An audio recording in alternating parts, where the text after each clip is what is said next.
අලුත බැඳපු ජෝඩුවක් ඉන්නවා. ඔය නෝනගේ නම තමයි කමනි.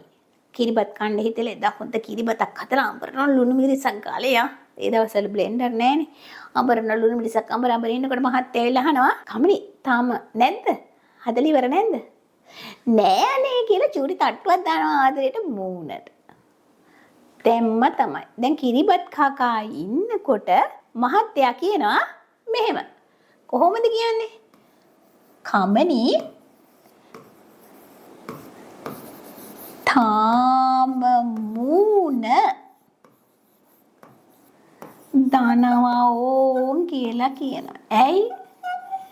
ලුණු මිරිස් පතයක් එක්ක මූණට ගහපුවාම ඉතින් කොහොමත් මූණ දානවනේ. ඉතින් ඔන්න මෙතන මම මේ ලියවනේ කමනි තාම මූණ දානවා ඕන් කියලා. එයි දන්නවද? අක්ෂර උත්පත්ති ස්ථාන. ඉපදෙන තැන්.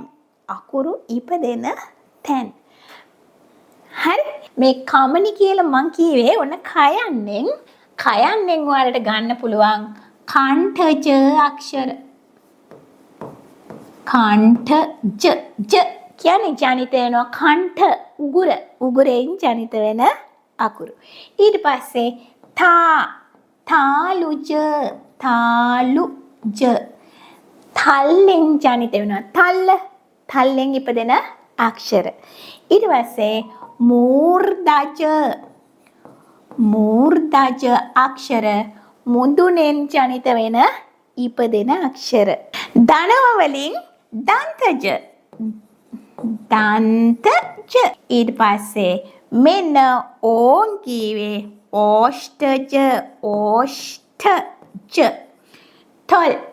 ඕෂ්ඨ කියන්නේ තොල් වගේ. ඔන්න පුතේ විභාගෙට එනවා අක්ෂර උත්පත්ති ස්ථාන අනුව නම් කරන්න කියලා. උදාහරණයක් විදිහට ටටඩඩන දීලා උත්පත්ති ස්ථානේ නම් කරන්න. එතකොට ඔන්න පුතාලට ලේසියෙන් දැන් මේක කරන්න පුළුවන්. දැන් මෙහෙමයි. මේ බලන්න තනියම කියලා බලන්න.